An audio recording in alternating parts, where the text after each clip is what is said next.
여러분 안녕하세요. 오늘은 자기 신뢰의 힘이라는 책 준비했어요. 먼저 랄프 와일도 에머슨이란 작가에 대해서 한번 알아볼게요.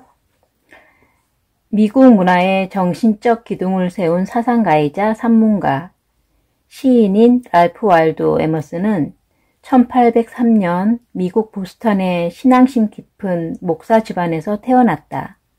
하버드 대학 신학부를 졸업하고 목사가 되었으나 1832년에 사임하고 미국과 유럽 등지를 떠돌며 헨리 데이비드 소로, 너세니널 호손, 토마스 칼라일 등 당대의 문인들과 친분을 맺었다. 이후 동양 철학의 영향을 받아 내부의 정신적 자아가 외부의 물질적 존재보다 우월하다고 주장하는 초절주의 운동의 선구자가 되었다. 에머슨이 없었다면 진정한 의미의 미국 문학은 탄생할 수 없었다라는 말이 있을 정도로 에머슨은 미국 문학 발전에 지대한 영향을 끼쳤다.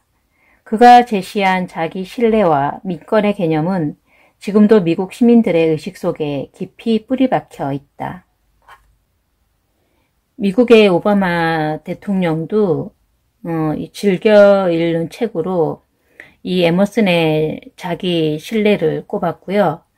그 다음에 또 세계인들의 사랑을 받았던 마이클 잭슨도 이 에머슨에게서 영감을 받아서 가사를 썼다고 합니다. 옴기니의 글, 시대를 초월한 정신의 아버지 같은 목소리. 에머슨이 세월의 강물 속으로 사라진 지 벌써 200여 년이나 흘렀다. 그러나 그의 글은 지금까지 살아남아서 많은 이들의 불안한 영혼을 치유해주는 좋은 처방전이 되고 있다. 두세기도 더 지난 글이 현대인들에게 이처럼 강력한 치유의 힘을 발휘하는 이유는 무엇일까? 에머슨에게는 여러 가지 얼굴이 있다. 영국의 그늘에서 벗어나지 못하고 있던 초기 미국인들에게 미국의 정신적 독립을 선언한 정신적 스승으로서의 얼굴, 목사의 아들로 태어나 신학을 전공하고 목사가 되었다가 스스로 목사직을 버리고 살아있는 종교를 실천한 구도자의 얼굴, 헨리 데이비드 소로우와 너세니널 호손, 토마스 칼라일 같은 당대의 문인들과 영적인 교감을 나누면서 초월주의 모임을 이끌어간 문학가의 얼굴, 노예제 폐지 등 당대의 예민한 문제들에 적극적으로 발언한 개혁가의 얼굴, 세계인들의 마음에 새겨져 있는 에머슨의 얼굴은 이처럼 다양하고도 깊다. 이런 다양한 모습의 밑바탕에는 개인의 자기 믿음을 중시하고 자연 속에 존재하는 영적인 실제를 믿으며 자기 내면의 신성을 느끼고 더 큰 영혼과 소통해야 한다는 가르침이 있다. 현대인들이 에머슨의 글에서 자기 성찰의 힘을 얻고 다잡을 수 있는 것은 엄격하고도 섬세하며 논리적이면서도 감성적인 시대를 초월한 아버지 같은 이런 목소리 때문일 것이다. 특히 에머슨의 글은 읽는 이의 마음 상태와 깊이에 따라 다양한 울림을 자아낸다. 부디 소리내어 여러 번 읽고 음미하면서 에머슨의 글이 주는 여러 차원의 가르침들을 속속들이 전부 거두어가는 즐거운 경험을 하기 바란다. 1장 스스로 주인이 되는 길. 누구나 세상의 주인공이다.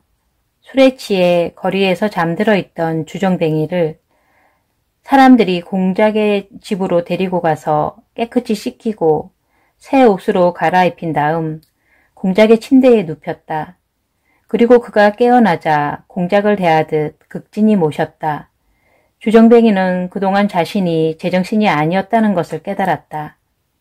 이 이야기가 인기를 끄는 이유는 주정뱅이가 인간의 상태를 상징하기 때문이다. 요컨대 우리는 이 세상에서 일종의 주정뱅이처럼 산다. 그러다가 문득문득 정신을 차리고는 자신이 공작임을 깨닫는다. 미덕의 힘은 시간이 흐를수록 강해진다. 오늘 내가 다른 사람들의 시선을 의식하지 않고 단호하게 옳은 일을 할 수 있다면 이미 과거에 옳은 일을 많이 해두었을 것이다. 과거에 옳은 일이 지금의 나를 정당화해주기 때문이다. 지금 옳은 일을 하라. 겉으로 드러나는 것을 무시하라. 그러면 앞으로도 언제나 그렇게 행동할 수 있다. 품성의 힘은 누적되는 것이다. 과거에 한 모든 이로운 일은 오늘날에도 영향을 미친다. 존경받는 전쟁 영웅들의 위엄은 대체 어디에서 나오는 것일까? 그것은 과거 그들이 성취한 위대한 승리의 기억에서 생겨난다. 그 기억들이 한때 뭉쳐서 그들에게 누구도 넘볼 수 없는 빛을 부여하는 것이다. 장미와 인간. 내 방 창문 밑에 핀 장미는 이전에 피었던 장미에 대해서, 자신보다 아름다운 장미에 대해서 아무런 말도 하지 않는다. 그저 있는 그대로 존재할 뿐이다. 신과 더불어 오늘을 산다. 그러므로 장미에게 시간이라는 것은 없다. 다만 장미가 있을 뿐이다. 존재의 어떤 순간에도 장미는 완전하다. 잎눈이 트기 전에 이미 장미의 온 생명이 활동한다. 꽃이 만개한다고 더 많은 생명이 활동하는 것도 아니고, 잎이 다 떨어지고 뿌리만 남았다고 활동이 줄어드는 것도 아니다.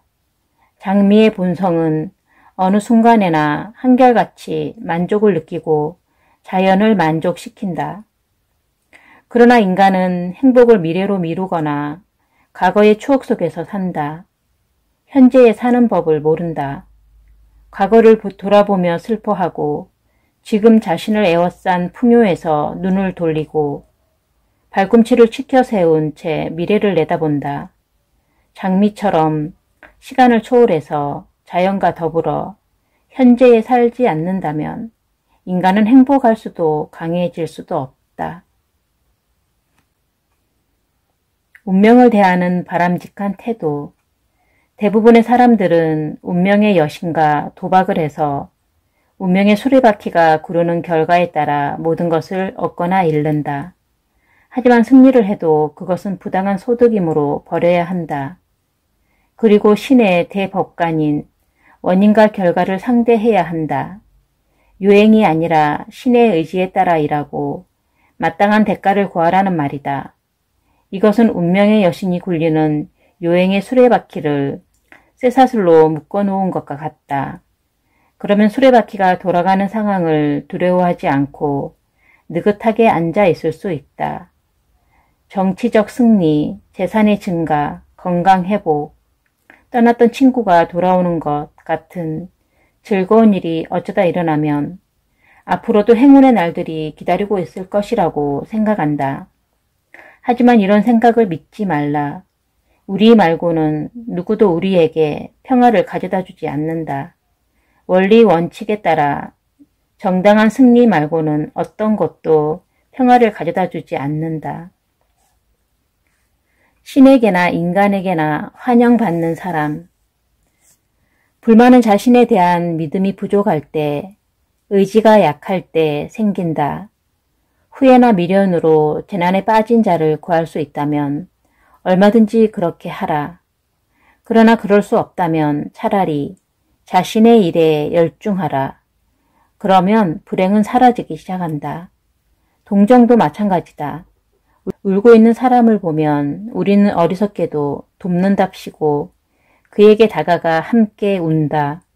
감동적인 자극으로 진실과 건강한 정신을 일깨워주고 다시 한번 자신의 이성과 소통하게 해줄 생각은 안 하고 말이다. 행운의 비밀은 우리 손안에 있다. 스스로를 돕는 사람은 신에게나 인간에게나 영원히 환영받는다. 그에게는 모든 문이 활짝 열려 있다. 모두가 그에게 환영의 말을 던지고 영예를 선사한다. 모두가 부러운 눈으로 그를 쳐다본다. 내가 가장 잘할 수 있는 것을 어떻게 찾을까? 여행에 대한 갈망은 우리가 깊이 병들어 있다는 증거이다. 그래서 몸이 어쩔 수 없이 집에 머물러 있는 동안에도 마음은 밖을 떠돈다. 견해와 취향, 능력은 과거의 것이나 먼 곳을 따르고 의존한다. 그러나 예술이 번창한 곳에서는 어디서나 영원히 예술을 창조한다. 예술가는 자신의 마음속에서 모델을 찾는다. 그러니 모방하지 말고 자기 자신을 고집하라. 우리는 지금까지 쌓아온 교양의 힘으로 매 순간 재능을 최대한 발휘할 수 있다. 다른 사람에게서 빌린 재능은 일시적이며 절반의 힘밖에 갖지 못한다. 우리가 가장 잘할 수 있는 것이 무엇인지는 신만이 가르쳐 줄 수 있다. 스스로 그것을 발휘할 때까지는 그것이 무엇인지 알려줄 사람도 알 길도 없다. 섹스피어를 가르쳤다는 교사가 어디에 있는가? 세계는 그대를 위해 존재한다. 모든 영혼은 스스로 하나의 집을 짓는다. 자신의 집 저편에 세계를, 세계 저편에 하나의 천국을 구축한다. 세계가 그대를 위해 존재함을 알라. 우리는 대체 어떤 존재인가? 우리가 알 수 있는 건 오직 이것뿐이다. 아담이 가졌던 모든 것, 시저가 했던 모든 일을 우리도 가질 수 있고 할 수 있다.